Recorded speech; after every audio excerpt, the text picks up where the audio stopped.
बाड़मेर में अब कलेक्टर और एसपी की नवनियुक्ति के बाद अब शहरवासियों को अपराध पर लगाम लगने की उम्मीद जगी है। लंबे समय बाद शहरवासियों में उम्मीद जग रही है कि अब न केवल शहर अपराध मुक्त होगा बल्कि शहर नए नवाचार के साथ आगे भी बढ़ेगा। आइए जानते हैं नवनियुक्त जिला कलेक्टर और पुलिस अधीक्षक के सामने क्या है बाड़मेर शहर की चुनौतियां और आमजन की क्या है इन अधिकारियों से उम्मीदें। सरकार में हुक्मरान बदल गए, जिले के सरकारी निजाम भी बदल गए। अब बाड़मेर जिले की कमान युवा हाथों में है। बाड़मेर में जहां युवा जोश जज्बे से लबरेज हिमांशु गुप्ता जिला कलेक्टर के पद पर इन दिनों जनहित से जुड़े कड़े फैसले ले रहे हैं, वहीं पुलिस की कमान अपनी कार्यशैली की वजह से लेडी सिंगम के रूप में मशहूर हो रही राशि डोगरा डूडी के हाथों में आ चुकी है।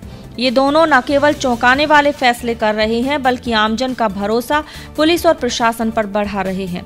दोनों की प्राथमिकता में गांव का मजदूर और किसान को राहत दिलाना है। कमान संभालते ही दोनों ही दबंग अफसर पूरे एक्शन में आ गए हैं। ऐसे में बाड़मेर शहर को भी इन दिनों दोनों अधिकारियों से बड़ी उम्मीदें हैं। सबसे बड़ी चुनौती बाड़मेर पुलिस अधीक्षक राशि डोगरा के सामने है। एक तरफ जहां जिले में अपराध के बढ़ते ग्राफ पर लगाम कसनी है, वहीं दूसरी तरफ पुलिस की बिगड़ी छवि को सुधारने का भार भी एसपी के कंधों पर है। दरअसल एक दशक से बाड़मेर में आर्थिक समृद्धि के साथ साथ दबे पांव अपराध ने ऐसी दस्तक दी है कि बाड़मेर अपराध का गढ़ बन गया। जिले में हत्या, डकैती, अपहरण के आंकड़े लगातार बढ़ते जा रहे हैं।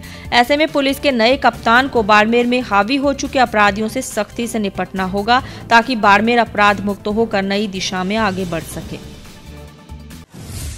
देखिए, पुलिस विभाग, पुलिस पीएचक्यू हमेशा चाहती है कि लोगों के साथ समन्वय बन के हम काम करें। तो हम चाहेंगे कि उनके पास अगर कोई भी इंफॉर्मेशन है किसी भी क्राइम की तो वो पुलिस को इन्फॉर्म करें ताकि पुलिस उसमें त्वरित कार्रवाई करे। और अगर उनके पास कुछ भी अच्छे सुझाव हैं, जैसे हमारे सीएलजी मेंबर्स हैं, उनसे भी मैं मिलूंगी ट्रैफिक को लेके, या जो भी उनको लगता है कि पुलिस किसी चीज़ पे ध्यान नहीं दे पा रही है, उसको हमें सुझाव दें, उस पर कार्रवाई करने की पूरी कोशिश करें। मैम, इतना बड़ा जिला, आप महिला है, कितनी बड़ी चुनौती है? देखिए, मुझसे बार बार ये सवाल पूछा जा रहा है। लोग मुझे महिला पुलिसकर्मी की तरह देख सकते हैं, पर मैं एक पुलिस ऑफिसर हूँ और मैं कोई पहली पुलिस ऑफिसर महिला नहीं हूँ। किरण बेदी के टाइम से महिला पुलिसकर्मी हैं। मेरे पास पहला तो जो एज एन एसपी मेरा काम है, एज ए लीडर मैं उनको मोटिवेट करूँगी। पहले तो देखूंगी कि उनका ढांचा क्यों खराब है। अगर आप कह रहे हैं कि उनको वापस से एक्टिवेट करना है तो जो असूचना अधिकारी होते हैं हर थाने में, उनसे हम बात करेंगे। और सबसे बड़ा इंटेलिजेंस तो पुलिस का पब्लिक होती है। बाड़मेर जिले में आत्महत्या के आंकड़े भी लगातार बढ़ रहे हैं। घरेलू विवाद एवं प्रेम प्रसंग के चलते बाड़मेर जिले में लगातार आत्महत्याएं हो रही हैं। इस मामले में पुलिस के पास मौजूद आंकड़े भी काफी चौंकाने वाले हैं। पुलिस में दर्ज मामलों पर गौर करें तो बाड़मेर में हर 36 घंटे बाद एक आत्महत्या होती है। ऐसे में नवनियुक्त पुलिस अधीक्षक के सामने ये भी सबसे बड़ा पहलू होगा कि कैसे इन आत्महत्याओं में कमी लाई जाए ताकि ये आंकड़े लगातार पुलिस के लिए चिंता का सबब न बने। वुमेन्स के साथ हरेसमेंट और यूटीजिंग को लेकर बाड़मेर पुलिस और राजस्थान पुलिस हमेशा ही संवेदनशील रही है और इस तरह की घटनाओं की रोकथाम के लिए मुस्तैदी से सभी अधीनस्थ एसएचओ और स्टाफ को भी हम समय समय पर सेंसिटाइज करते रहते हैं। बाड़मेर शहर में इस टाइप के पिकेट्स हमने आइडेंटिफाइड किए हैं जहाँ पर कोचिंग सेंटर्स हैं, गर्ल्स स्कूल और कॉलेज हैं, और या ज़्यादातर जहाँ से लड़कियों का आवागमन या महिलाओं का आवागमन ज़्यादा रहता है। इस तरह के उस पिकेट्स पर हम लोकल पुलिस से सादा वस्त्रों में भी और वर्दीधारी स्टाफ भी आवश्यकता अनुसार हम तैनात करते हैं।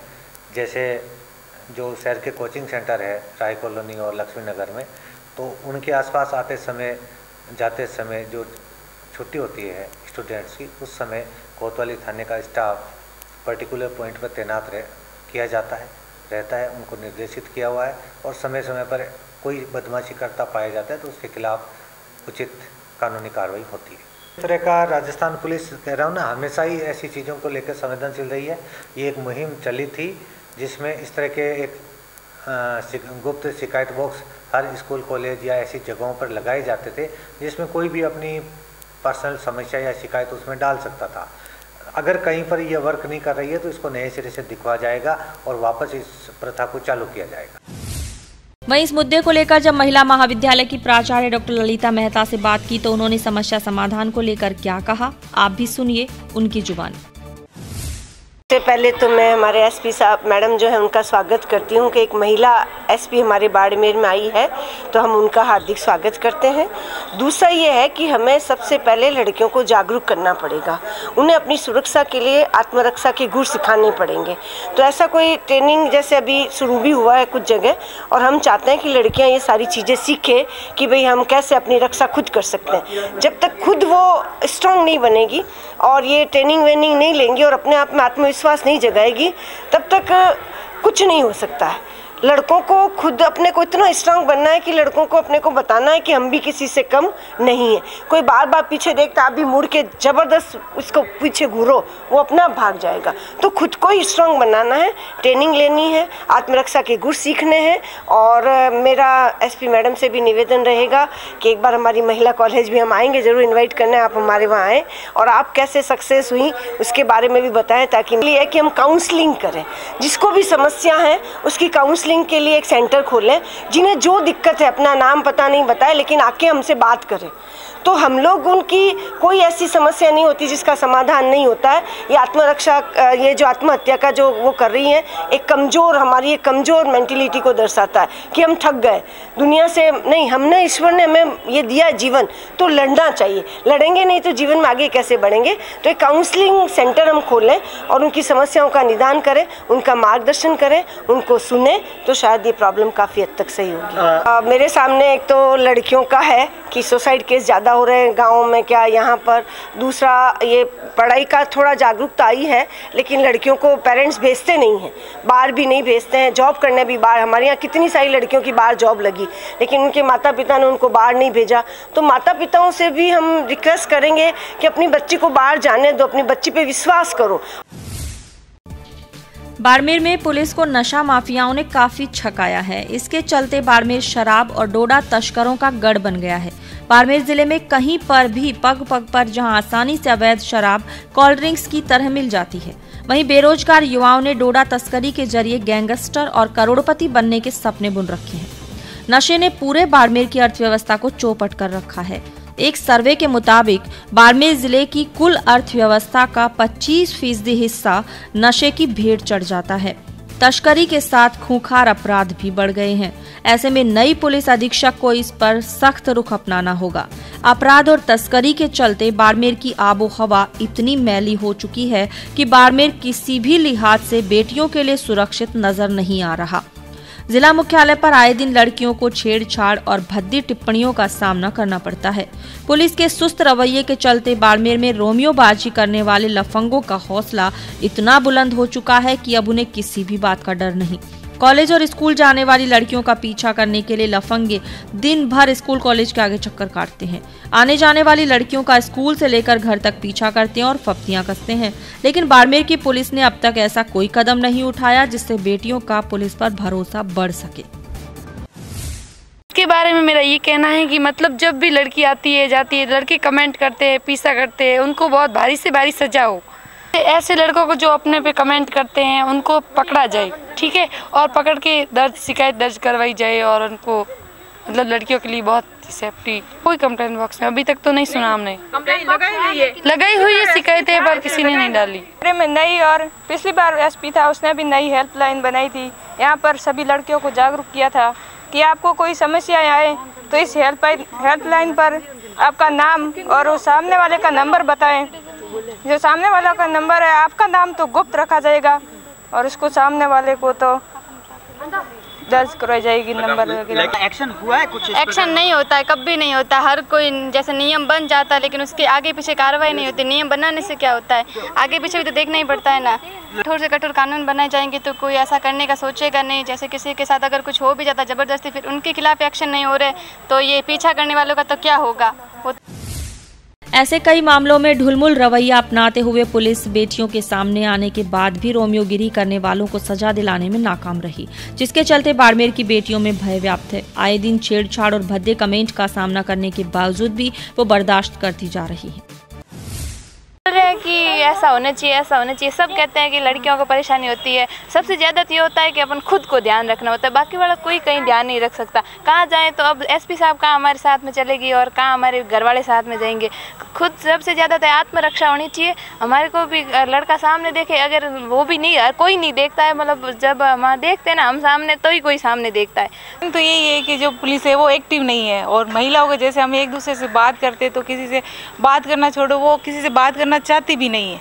अगर वो किसी से बोलेगी कि ऐसा हुआ है तो वो बताना भी नहीं चाहती है। सबसे पहले तो सब में एक भावना होनी चाहिए, ऐसे कोड होने चाहिए। आज आपने देखा होगा हर सिटी एक हेडलाइन के लिए तो लिखे हुए नंबर होते हैं हेल्पलाइन के लिए। उसी तरह अगर हो जाए तो महिलाएं अपने, जैसे आज के टाइम में सब एक्टिव हो गए हैं, सबके पास ऐसे नंबर है, मोबाइल यूज़ करते हैं, इसके थ्रू वो अपनी समस्या अपने आप बता सकती है।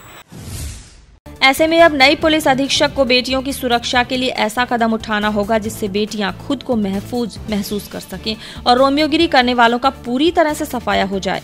इस मामले को लेकर अतिरिक्त पुलिस अधीक्षक बाड़मेर रामेश्वर लाल से बात की तो उन्होंने इस और सख्त कदम उठाने को लेकर क्या कहा, आप भी सुनिए। और जहाँ ज़्यादातर लोग गांव ढाणियों में रहते हैं और खेती किसानी करते हैं, दूसरी तरफ यहाँ कोई ज़्यादा उद्योग धंधे और विगत सालों को छोड़ दे तो ज़्यादा कोई उद्योग धंधे नहीं होने की वजह से जेंट्स बाहर प्रवासी मजदूर बन के चले जाते हैं, घर पर महिलाएं अकेली रहती है।